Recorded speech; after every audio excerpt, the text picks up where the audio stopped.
Hello, my name is Neil Mandapati, and I'm in 8th grade at Rachel Carson Middle School, and the subject of my speech is What the Black Man Wants. Mr. President, what is freedom? It is the right to choose one's own employment. Certainly it means that, if it means anything.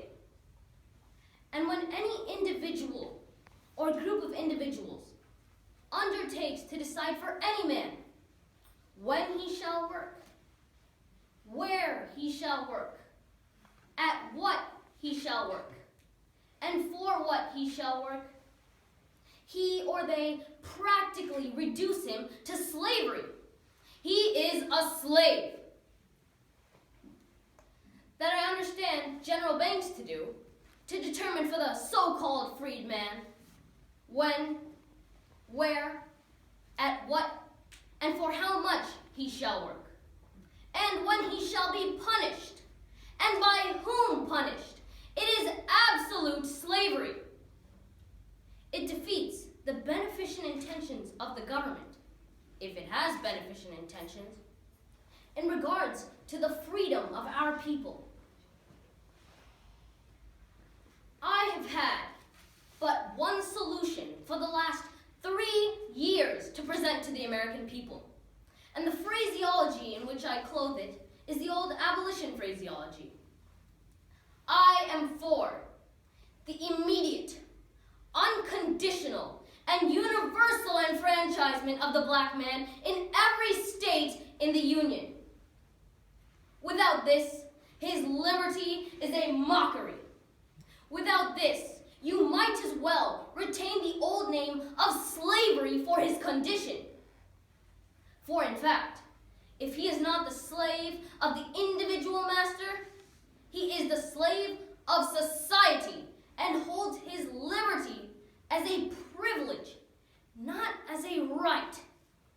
He is at the center of the mob with no means of protecting himself.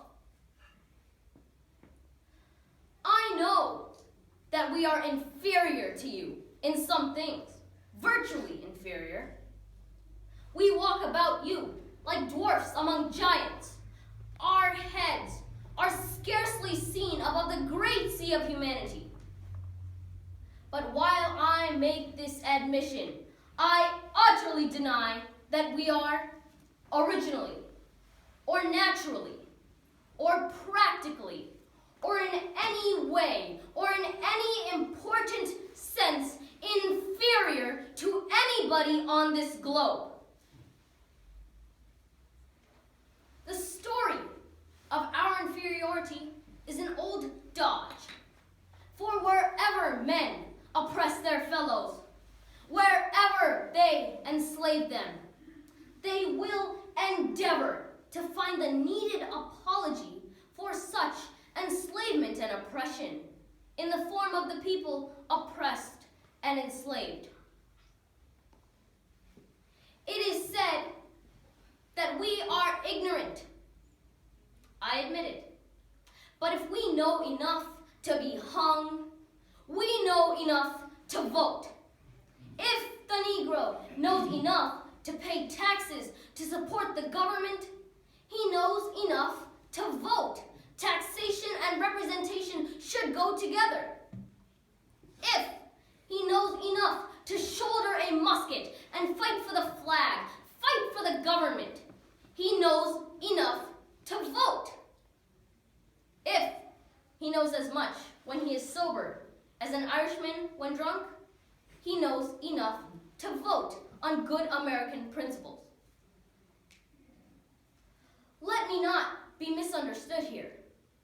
I am not asking for sympathy at the hands of abolitionists, sympathy at the hands of any. I think that the American people are disposed often to be generous rather than just.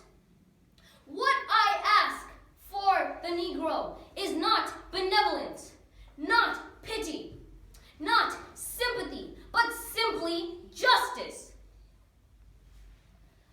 The American people have always been anxious to know what they shall do with us. General General Banks was distressed with solicitude as to what he should do with the Negro. Everybody has asked the question, and they learned to ask it early of the abolitionists. What shall we do with the Negro? I have had but one answer from the beginning. Do nothing with us. Your doing with us has already played the mischief with us. Do nothing with us.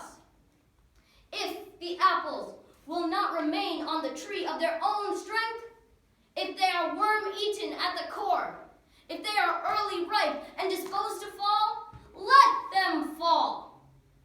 I am not for tying or fastening them on the tree in any way except by nature's plan. And if they will not stay, let them fall. And if the Negro cannot stand on his own legs, let him fall also. All I ask is that you give him a chance to stand on his own legs. Let him alone. If you see him on his way to school, let him alone. Don't disturb him. If you see him going to the dinner table at the hotel, let him go. If you see him going to the ballot box, let him alone. Don't disturb him. General Banks's preparation is of a piece with this attempt to prop up the Negro. Let him fall if he cannot stand alone.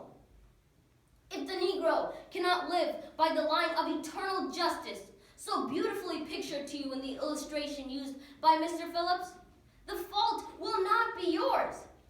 It will be his who made the Negro and established that line for his government. Let him live or die by that. If you will only untie his hands and give him a chance, I think he will live.